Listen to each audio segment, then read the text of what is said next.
ETF index mutual funds నేర్చుకుని stock మార్కెట్లో రాణించాలనుకుంటున్నారా? వెంటనే ఈ నెంబర్కి కాల్ చేయండి.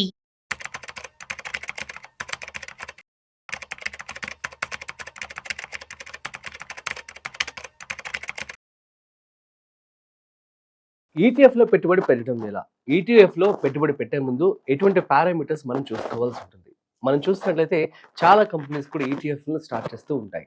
సో ఇందులో భాగంగా ఎటువంటి పారామీటర్స్ని మనం చూస్ చేసుకోవాల్సి ఉంటుంది, ఎటువంటి జాగ్రత్తలు తీసుకోవాలి, దీనికి సంబంధించి పూర్తి సమాచారం ఇవాళ మనతో చెప్పడానికి ఫైనాన్షియల్ ఎక్స్పర్ట్ అనిల్ కుమార్ బచ్చు గారు ఉన్నారు. సో వారి మాటల్లోనే మరింత సమాచారం అడిగి తెలుసుకుందాం. సో హాయ్, హలో, నమస్తే, వెల్కమ్ టు సుమన్ టీవీ. నేను మీ Rajeev Pasupuleti. So hi sir, నమస్తే. నమస్తే అండి. యా సార్, క్వశ్చన్ విన్నారు కదా, ఈటీఎఫ్ లో పెట్టుబడి పెట్టే ముందు ఎటువంటి జాగ్రత్తలు తీసుకోవాలి అండ్ ఆల్సో పారామీటర్స్ ఏమేమి ఇంపార్టెంట్? సో ఈటీఎఫ్ వచ్చేసి మనం ఎక్స్చేంజ్ ట్రేడెడ్ ఫండ్ లో కాస్ట్ ఉంటాయని చెప్పేసి అందరూ ఇన్వెస్టర్స్ ఎవరైతే ఉన్నారు పారామీటర్ అదే ఉంటుంది. ఏంటి ఫస్ట్ థింగ్, అందరూ లో కాస్ట్ ఉంటుందని తీసుకుంటాం మనం. కాకపోతే ఏంటంటే వన్ ఇంపార్టెంట్ కొన్ని ఫీచర్స్ ఉన్నాయి విచ్ ఆర్ వెరీ ఇంపార్టెంట్, లేకపోతే స్టక్ అవ్వచ్చు. ఎందుకంటే ఈటీఎఫ్ కొనేవాడు ఉంటేనే మనం అమ్మగలుగుతాము, లేకపోతే ఇబ్బందులు పడతాం అనమాట. సో అందుకోసం ఫస్ట్ థింగ్ ఆబ్వియస్లీ చూడాల్సింది ఏంటంటే లిక్విడిటీ ఎలా ఉంది, అంటే డైలీ ట్రేడెడ్ వాల్యూమ్ ఎలా ఉంది. సో వాల్యూమ్ లేని ఈటీఎఫ్ ఇస్ డిఫికల్ట్, అంటే మనం అదొక కష్టం, స్టక్ అయ్యే అవకాశాలు ఉన్నాయి ఎక్కడైతే వాల్యూమ్స్ లేవు. లైక్ ఎట్లా పెన్నీ స్టాక్ లో మనం స్టక్ అయిపోయి ఉంటాం, ఒక్కోసారి వాల్యూమ్ లేకపోయినా ఇబ్బందులు పడతాం అనమాట.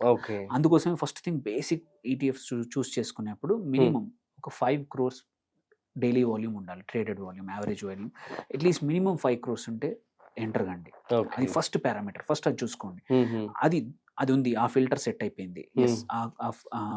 ఆ ఈటీఎఫ్ లేకపోతే గోల్డ్ ఈటీఎఫ్ అయ్యండి, సిల్వర్ అయ్యండి, ఫార్మా కానీ ఆర్ నిఫ్టీ, ఎటువంటి ఈటీఎఫ్ అయినా సరే మినిమం 5 crores డైలీ. తర్వాత నెక్స్ట్ వచ్చేసి ఈ లిక్విడిటీ చూశాక ఏయుఎం ఎంత ఉంది, యాసెట్స్, ఆ ఈటీఎఫ్ ది యాసెట్ ఎంత ఉందని. మినిమం ఐ రికమెండ్ 500 కోట్లు. 500 కోట్ల ఉంటేనే ఎంటర్ అవ్వండి.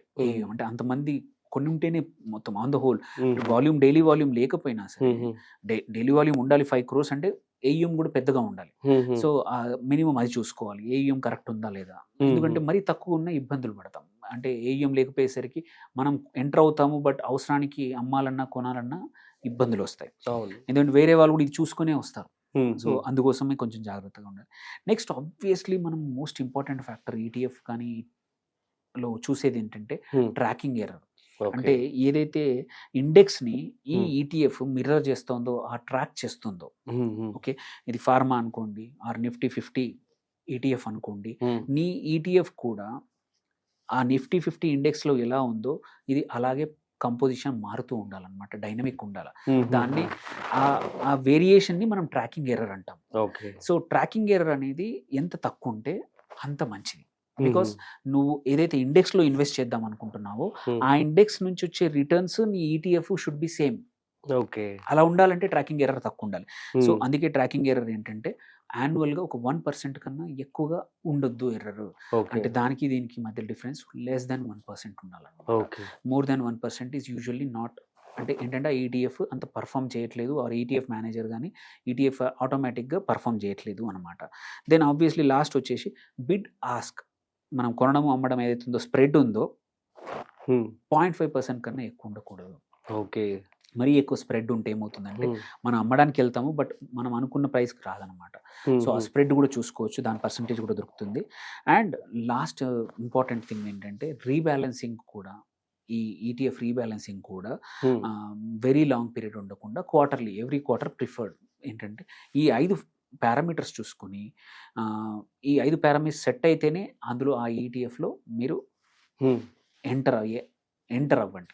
ఇవి లేకపోతే ఏంటంటే ఇబ్బందులు రావచ్చు. సో ఫస్ట్ ఇవి ఉన్నాయి, వాల్యూమ్ ఉంది, లిక్విడిటీ ఉంది, ఏయుఎం ఉంది, ట్రాకింగ్ ఎర్రర్ తక్కువ ఉంది, బిడ్ ఆస్క్ ప్రైస్ కూడా తక్కువ ఉంది, అండ్ ఆల్సో రెగ్యులర్ గా అప్డేట్ అవుతుంది quarterly. Now good to invest, now ఆ fund is good. Sir, ETF కొనడం వర్సెస్ మార్కెట్ డిప్, సో ఏది బెటర్ అంటారు చెప్పండి.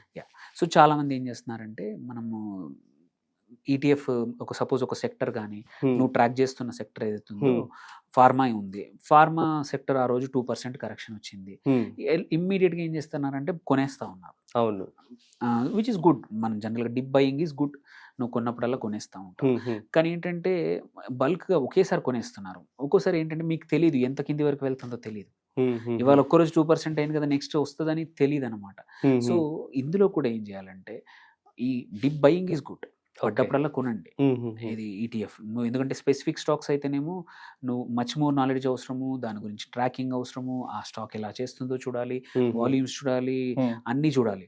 ఇది అలా కాకుండా ఈటీఎఫ్ పర్పసే ఇది కాబట్టి సో కొంచెం ఒకేసారి కొనకుండా డిప్ అయినప్పుడల్లా కొంచెం కొంచెం కొంచెం కొనుక్కొని కొంచెం ఓపిక పట్టండి. మరీ ఇమీడియట్గా కాకుండా 2-3%, ఎందుకంటే గెయిన్ కూడా స్లోగా అవుతుంది కాబట్టి ఏదైనా సెక్టర్ మీద మీకున్న ఈటీఎఫ్ ఏదైతేనా సరే, గోల్డ్ కానీ సిల్వర్ కానీ సెక్టరల్ కానీ ఎటువంటి చాలా ఈటీఎఫ్స్ ఇప్పుడు చైనా ఈటీఎఫ్స్ అని, యూఎస్ ఈటీఎఫ్స్ అని చాలా ఉన్నాయి కాబట్టి ఏం తీసుకోవాలన్నా పడ్డప్పుడల్లా కొంచెం కొంచెం, అది కూడా అక్కడ కూడా సిప్ స్ట్రాటజీ లాగా.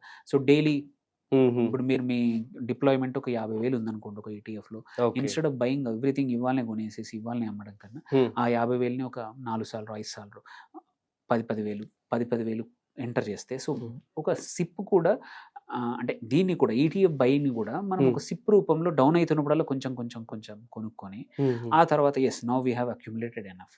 సో నెక్స్ట్ అప్ ఎప్పుడున్నా సరే అమ్మేస్తే ఏంటంటే బెటర్ దెన్ ఓన్లీ ఒకేసారి మొత్తం డిప్లాయ్ చేయడం కన్నా అక్కడ కూడా సిప్ చేయమని నా సజెషన్ అనమాట. సో దిస్ వే ఏమవుతుందంటే మీరు ఫస్ట్ మీరు అనుకున్నట్టు ఈటీఎఫ్లో ఎంటర్ అవుతారు. Whenever there is a dip add SIP.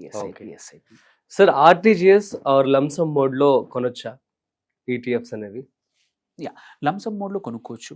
As I said మనము దీనికి మన at the end of the day available ఉంది. ఫస్ట్ ఈ రైట్ పారామీటర్స్ చూసుకొని ఈటీఎఫ్ బాగుంది అనుకుంటే లంసమ్ మోడ్లో కొనేసుకోవచ్చు ఎప్పుడంటప్పుడు. లేదంటే ఎస్ఐపి మోడ్లో కూడా కొనుక్కోవచ్చు. డబ్బులు అప్పుడు కొంచెం మనకు బిల్డ్ చేసుకుంటూ over period of time build చేసుకోవాలి. Because it index. So index కాబట్టి నువ్వు ఓపిక ఉంటే ఇండెక్స్ పెరుగుతుంది, నీకు రిటర్న్స్ కూడా ఎక్కువ వస్తాయి.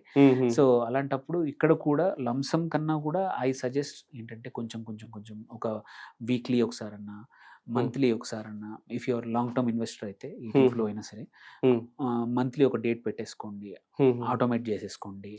లేదు క్యాపిటల్ చాలా ఉందన్న, but usually because most of the ETFs అన్ని నారో అంటే సెక్టోరల్ ఈటీఎఫ్స్ కాబట్టి లంసమ్ కన్నా జనరల్గా ఎస్ఐపి మోడ్లో కానీ or partial buying multiple times కొని అక్యుములేట్ చేసుకోవడం better than one time buying అండి. Okay, super sir, thank you so much. So guys అర్థమైంది కదా. సో ఈటీఎఫ్స్ అనేవి మీరు లంసమ్ కంటే కూడాను ఇండివిజువల్ కంటే కూడా బెటర్ అని చెప్పి అనిల్ కుమార్ బచ్చు గారు చెప్పడం జరుగుతుంది. That's it. సో మరొక ఇంట్రెస్టింగ్ కాంటెంట్తో మళ్ళీ కలుద్దాం. అంతవరకు చూస్తూనే ఉండండి సుమన్ టీవీ.